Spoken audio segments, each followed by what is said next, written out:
हमारा बहुत ही सुंदर सपोर्टिंग एपिसोड का विषय है, क्या विनयशीलता कायरता है।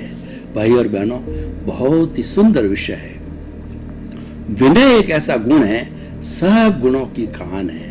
अगर व्यक्ति एक विनयवान हो जाता है तो सब गुण ऑटोमेटिकली आ जाते हैं। और उसके विरुद्ध जो है, अगर व्यक्ति अहंकारी हो जाता है तो सारे अवगुण जो है उसके साथ एकत्रित हो जाती है। प्रकृति का नियम है, ये लॉ ऑफ द नेचर है कि विनयशीलता के साथ गुण आते हैं और अहंकार के साथ में अवगुण आते हैं।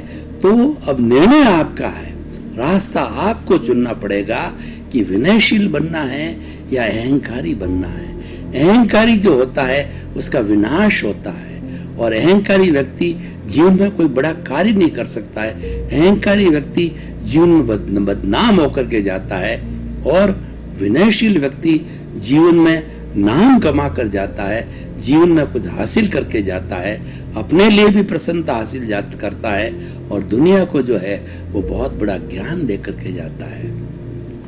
तो भाई और बहनों, यहाँ पर दो शब्द आ रहे हैं, एक विनयशीलता और एक कायरता।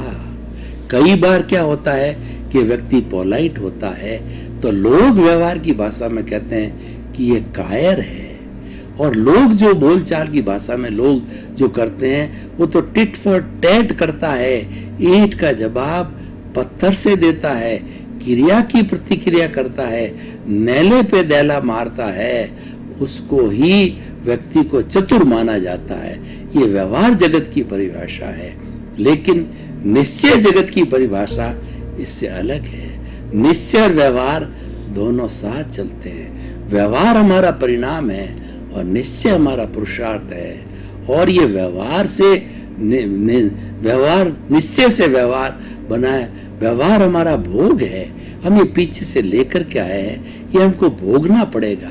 इसके भोगे बिना हमारी मुक्ति नहीं है। लेकिन ये भोगते भोगते हमें निश्चय में रहना है। निश्चय का अर्थ होता है अपने स्वभाव में रमण करना है। हमारा स्वभाव है वो ज्ञाता दृष्टा भाव का स्वभाव है, जानते रहना, देखते रहना है। किसको जानना व देखना? हमारे शरीर के पुतले को जानना और देखना। ये मन वचन काया रूपी सोहन राज का जो शरीर है पूर्व जन्म के कर्मों के भुगतान के लिए मिला है, और इसको मात्र देखते जाना और शुद्ध भाव करना, ये पुरुषार्थ है। क्योंकि ये शरीर तो परिणाम है। मैं आपको एक उदाहरण देना चाहता हूं कि देखिए कि हमारे पास के अंदर कोई भी हम परीक्षा देते हैं कंपटीशन की, तो हमको क्वेश्चन पेपर दिया जाता है। मान लीजिए इस क्वेश्चन पेपर में 10 क्वेश्चंस थे और फिर उसकी मार्किंग की जाती है। जो सबसे ज्यादा अंक लाता है वो मेरिटोरियस गिना जाता है। तो हमने जो है उस पेपर को सॉल्व कर दिया 2.5 घंटे में। समय हमारे पास में 3 घंटे का था, तो हमने जो है आधा घंटे में अपना दिमाग लगाया कि इसके अंदर वापस करेक्शन किया, कुछ जोड़ा, कुछ हटाया और जोड़ उछाल के चीज को और बेटर बना दिया, अच्छी परसेंटेज वाला बना दिया। तो ये जो करेक्शन है ये हमारा पुरुषार्थ है। तो अब क्या है कि अब ये रूपक के रूप में लीजिए कि हमारा क्वेश्चन पेपर का सॉल्यूशन पिछले जन्म के अंदर हो गया, तो इस जन्म के अंदर हमको परिणाम मिलेगा। हमने जैसा जैसा क्वेश्चन पेपर किया है तो हमें एग्जामिनर जैसा परिणाम देगा, अच्छे अंक बुरे अंक पुण्य पाप के रूप के अंदर देगा। वो परिणाम है, उस परिणाम को बदला नहीं जा सकता है, क्योंकि पेपर हमने पूर्व जन्म के अंदर दे दिया था। पेपर देने वाला दूसरा था, आज भुगतने वाला सोहन राज है। पेपर देने वाला मोहन राज था, मोहन राज सोहन राज इस तरीके से और पेपर देगा तो आने वाले समय के अंदर यशवंत राज भुगतेगा। तो कहने का अर्थ यह है कि करने वाला कोई, भुगतने वाला कोई, शरीर बदल गए, गति बदल गई, इंद्रियां बदल गई, लेकिन तीनों समय में भूत भविष्य वर्तमान के अंदर जिसकी हाजिरी है, जिसकी प्रेजेंस से सब कुछ हुआ, वो आत्मा अजर है, अमर है, अविनाशी है और हमारा वही स्वरूप है। उस स्वरूप में रमण करना और इस भोग को धीरे धीरे डिस्चार्ज को समाप्त करना, ऐसी स्थिति पैदा करना कि डिस्चार्ज रहे ही नहीं। कब नहीं रहेगा कि हम भाव नहीं डालेंगे। जैसा भाव डालोगे वैसा भव होगा। भाव सुधारो, भव सुधरेगा, और भाव बिगाड़ो, भव बिगड़ेगा। भाव हमारा पुरुषार्थ है। ये पुरुषार्थ दो तरह का होता है। एक हमारा शुभ भाव, अशुभ भाव की तो बात करनी क्या, वो तो बिल्कुल गलत है, वो तो दुख वाला है, और वो तो एकांत पाप है। और उस रास्ते पे तो हम लेकर के आए हैं, व्यक्ति रहता ही है। हमको तो शुद्ध होना, हमको तो आगे बढ़ना है, हमको तो विकास करना है।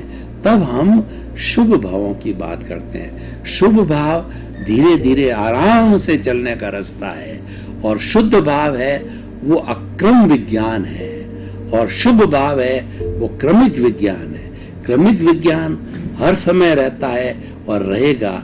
अक्रम विज्ञान तो कई लाखों साल के बाद में मिलता है। अक्रम विज्ञान को पाने वाले अत्यंत भाग्यशाली है। मैं आपको उदाहरण दूं कि अक्रम विज्ञानी दादा भगवान हुए हैं, जिन्होंने अक्रम विज्ञान दिया।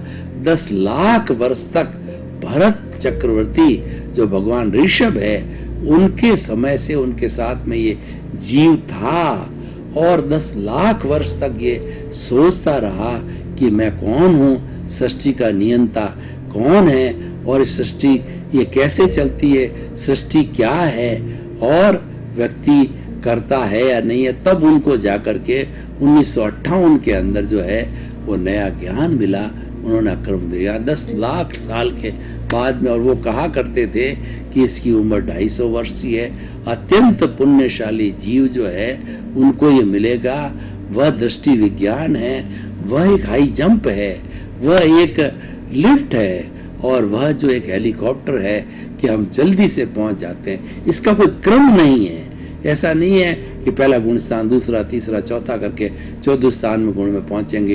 ये तो हमें सीधा फ्लाइट की तरह 12वें गुण स्थान में ले जाता है, ज्ञाता दृष्टा भाव में ले जाता है।